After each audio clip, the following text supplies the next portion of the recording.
the RC four-wheel drive Carbon Assault. Now the last time I had this thing going, it was driving great. I put the open diffs in it, I put the axial universal axles in the front, and this thing was handling great. I had a bad crash and actually broke a rear axle shaft right at the pin. So what I've done, went on AMain, ordered a set of Chromoly axle shafts by Vanquish, and I've got them in here right now. I'm going to show you guys how I made them fit and take it for a test drive. Take a look. As you can see right there, there's the part number and all that. So these are supposedly the nice Chromoly ones. So hopefully they'll hold up. And with this is actually going to be pretty darn simple if they just simply go in, screw here, here, and this piece comes off, and then hopefully we can just get the axle shaft right out. Okay, the stock axle on the left, the new axle on the right. Looks like I may have to do some trimming of the new axle. Looks like a couple millimeters or so. Anyway, let's get it into the housing and see where we're at. And it doesn't fit. So I get to put this into a drill and put it on my grinder out in the shed, non-videoed, and take that off. Probably gonna have to take some off the end of it as well. So I went ahead and did both of them. So put this one into this side. It goes right in and seats up there pretty well. However, the neck, that part right there, the tapered part, actually interferes and doesn't allow this to come all the way in and actually get the little cap on. So that doesn't exactly work like it's supposed to. So I've got to do a little bit of work, and either I could try to grind on the axle a little bit more, which out here at where the wheel is, that's the most stressed part. I'd rather leave that alone. In the axle tube, you can see that little piece right into there. I'm just simply going to clearance that with one of these and make the axle shaft fit. Ended up using that and just a little bit of that to make this fit correctly. So now this will go into place. So this side is good to go now with the upgraded axle shaft and all that. This side over here, well, yeah, I've got to cut this one off because, yeah, there is a left and a right for this. If I can get this lined up. A really good left and a right. Let me see if I can set this into place. So it'll be somewhere like that. So, and the way it looks, according to the wear marks on the stock axle, I should be good to go to just simply take off that much of the new axle, and it should actually work in the diff. Okay, got them in. This side is buttoned up right here. Everything flows just about perfectly, I hope. And this one over here, this is one of those things you generally don't show the world. But I'm going to show you guys anyway. It's pretty bad. Yeah, I had to shorten it up a lot. This video probably won't get very many views, so not many people will see it. But you watch this stupid video go wild and everybody's laughing at my shaft. Ugh, I don't need that. Poor little guy. Oh, get it back in there.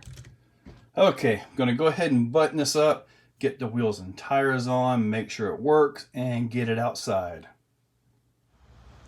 Well, all right, let's see what we got here, huh? Beautiful.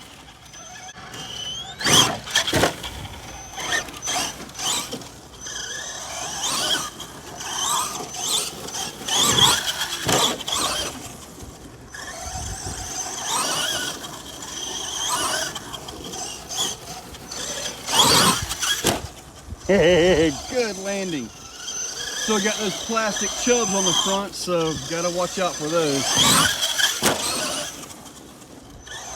And you just turn this thing and it really just stays flat.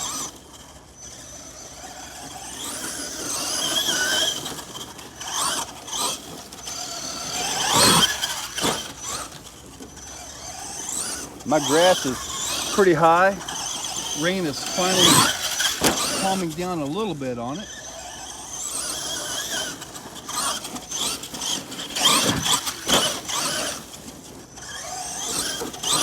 This thing is extremely stable.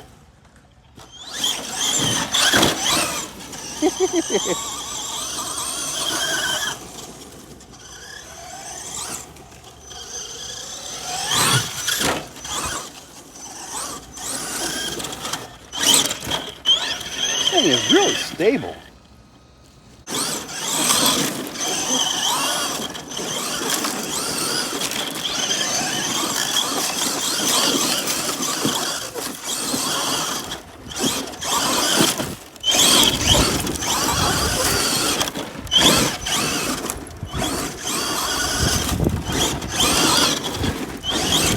Yeah, man, that thing's handling great. Okay, so I'm at the point now where the vehicle is handling really good. It can cut a corner, tap that brake, it'll rotate, get right on around. So far, the vehicle has responded very well to all the mods I've done to it. So now we're going to try a backflip. And this is a serious test to suspension, where the suspension mounts to the chassis, mainly the rear ring and pinion. So we're going to see if it can get a backflip.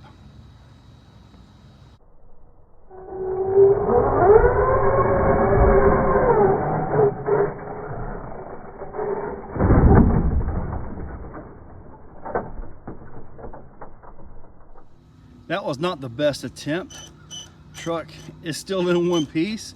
I kind of let up on the throttle, and I won't let up on the throttle this time.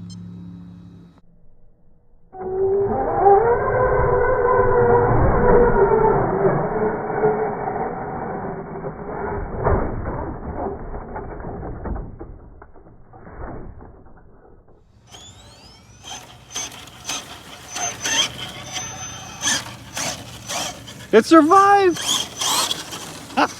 It did a backflip and survived.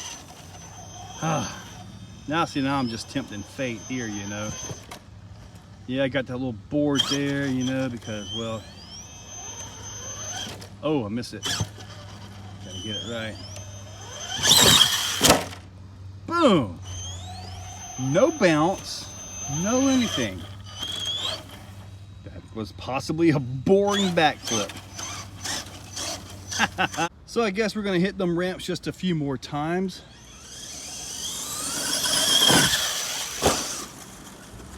I think my little battery's about to give up on me.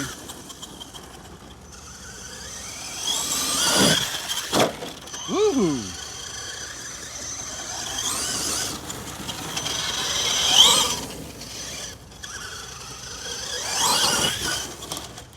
I missed it. Whoa! Looks like I am losing on slipper clutch.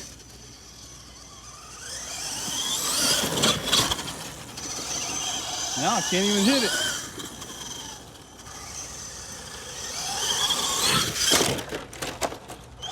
Well, all right. I guess I got a durability crash.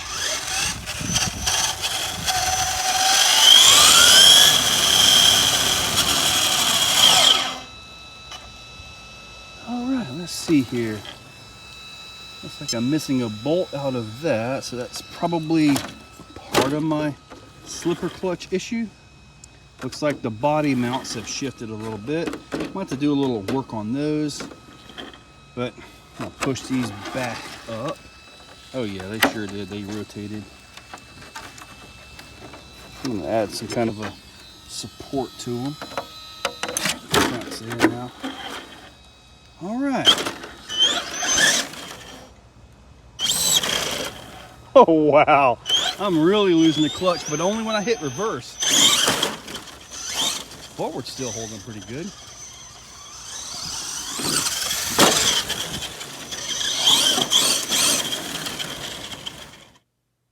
no broken parts, and 2.5 backflips. That first failed backflip was my fault. I hit it and I just let up.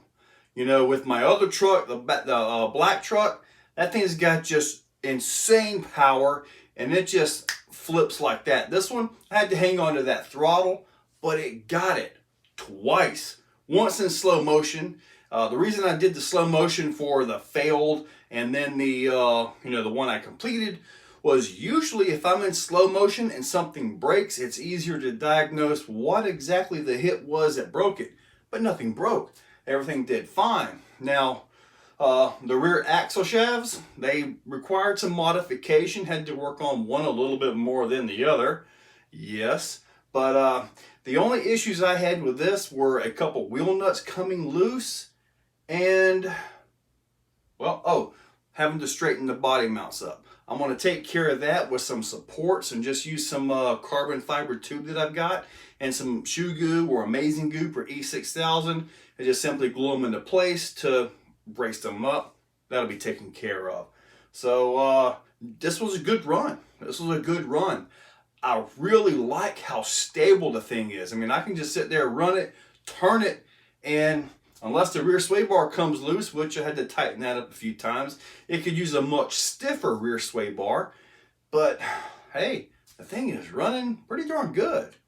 I will look around and see if I can come up with something to stiffen the sway bars up at both ends. I've got some 3mm piano wire, that stuff you make sway bars out of. I may do a little bit of work and see if I can make something to really stiffen it up to take care of all that torque twist. Anyways, I'm happy with it. I know quite a few of you guys are commenting junk, this, that, you know, all that. I mean, at $750, the truck is overpriced. It really is, especially with the electronics that comes with it, which you're not going to buy this truck for the electronics anyway. I mean, just simple as that. But the truck really should have came with open diffs. That was a huge difference for this thing. Chromoly axle shafts, because you've got to beef, especially on a monster truck, you've got to have quality, strong axle shafts and axle housings.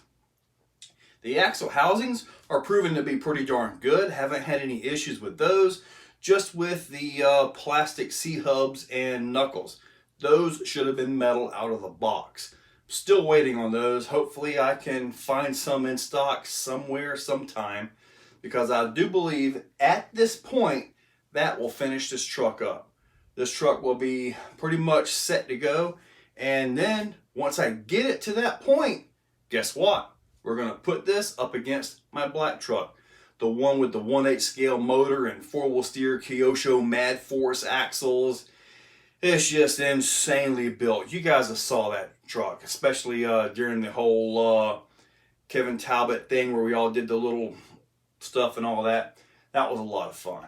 Anyway, guys, hopefully you liked the video. Check that description for links for the parts and pieces I have in this. So, I've got the universal joints from Axial. I've got the chromoly axles you saw in this video. Then the Three Brothers RC motor, maybe a couple drive shafts, servo, stuff like that. Check that description. Use those links. They are affiliate links. A-Main, eBay, Amazon, Walmart, Red Cat. Use those links to check out with whatever's in your cart. Gives a little bit of a commission and helps me stay up to date on these things and things like that right there. So guys, hopefully you liked the video. Check that description. Use the links. Make sure you're subscribed. And thank you all for watching. If you guys like what you see, make sure you're subscribed. Hit that subscribe button and ring the bell. If you really like what you see, consider clicking on that join button down below. With that, you can actually become a channel member. Members get early viewing of many of the videos and, you know, a little bit more personalized. Guys, thank you all for watching.